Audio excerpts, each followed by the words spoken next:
11 by Sandra Cisneros.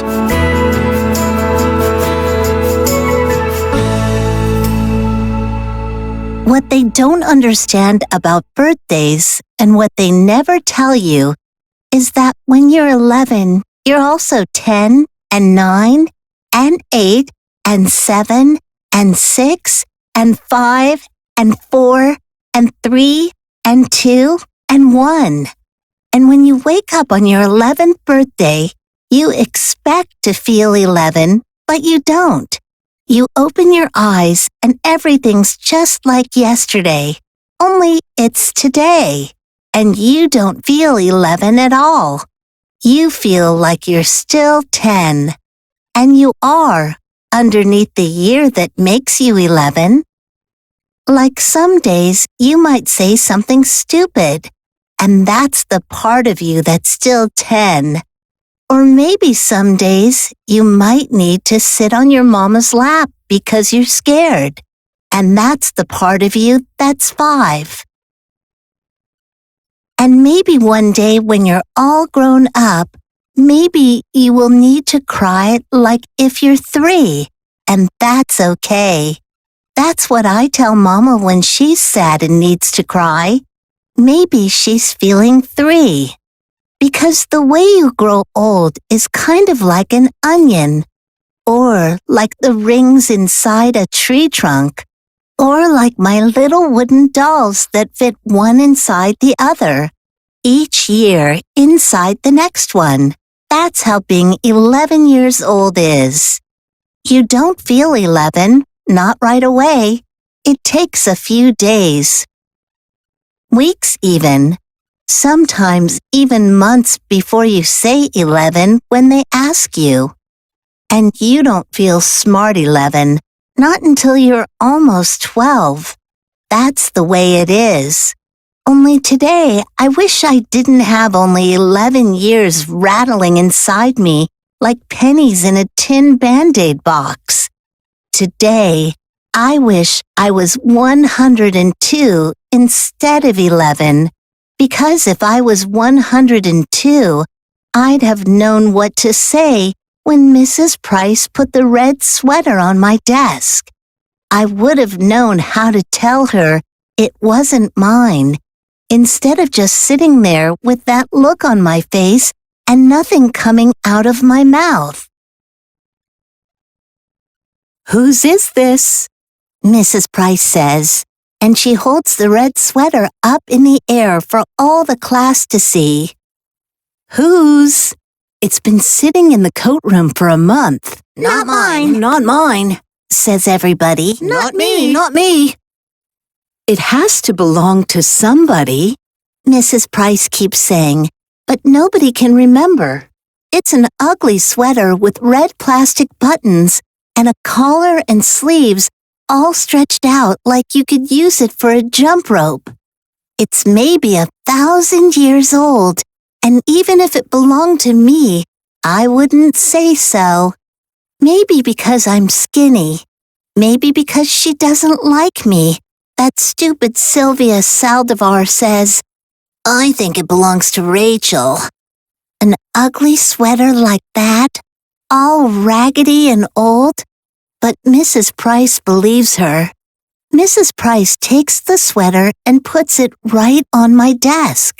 But when I open my mouth, nothing comes out. You're not mine. I finally say in a little voice that was maybe me when I was 4. "Of course it's yours," Mrs. Price says. "I remember you wearing it once." Because she's older and the teacher, she's right, and I'm not. "Not mine, not mine, not mine." But Mrs. Price is already turning to page 32 and math problem number 4. I don't know why, but all of a sudden I'm feeling sick inside. Like the part of me that's 3 wants to come out of my eyes. Only I squeeze them shut tight and bite down on my teeth real hard and try to remember today I am 11. 11. Mama is making a cake for me tonight, and when Papa comes home, everybody will sing happy birthday to you. But when the sick feeling goes away and I open my eyes, the red sweater's still sitting there like a big red mountain. I move the red sweater to the corner of my desk with my ruler. I move my pencil and books and eraser as far from it as possible. I even move my chair a little to the right. Not mine, not mine, not mine. In my head, I'm thinking, how long till lunchtime? How long till I can take the red sweater and throw it over the schoolyard fence, or leave it hanging on a parking meter, or bunch it up into a little ball and toss it in the alley?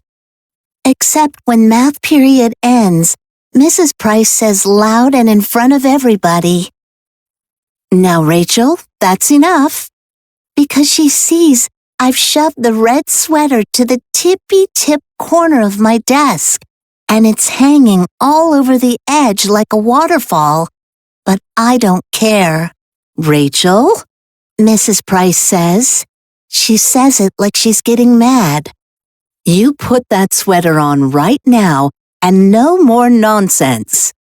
"But it's not—" "Now," Mrs. Price says. This is when I wish I wasn't 11, because all the years inside of me, 10, 9, 8, 7, 6, 5, 4, 3, 2, and 1, are pushing at the back of my eyes.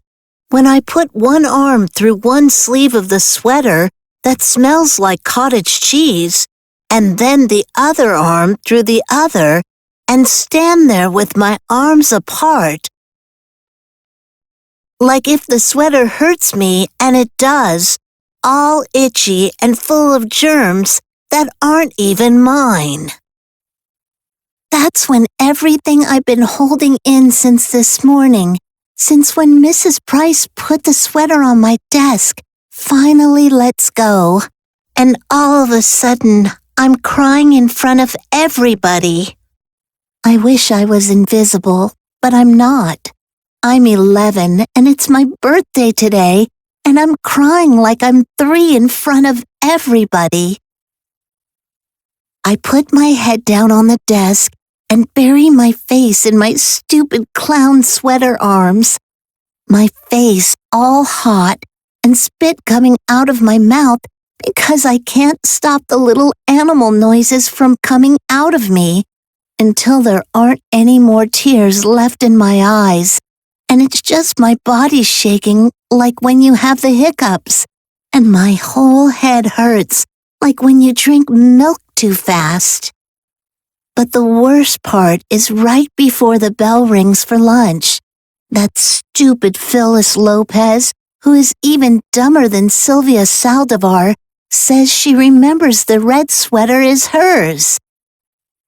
I take it off right away and give it to her, only Mrs. Price pretends like everything's okay. Today I'm 11. There's a cake Mama's making for tonight, and when Papa comes home from work, we'll eat it. There'll be candles and presents, and everybody will sing happy birthday to you, Rachel. Only it's too late. I'm 11 today. I'm 11, 10, 9, 8, 7, 6, 5, 4, 3, 2, and 1. But I wish I was 102. I wish I was anything but 11, because I want today to be far away already. Far away like a runaway balloon, like a tiny O in the sky. So tiny, you have to close your eyes to see it.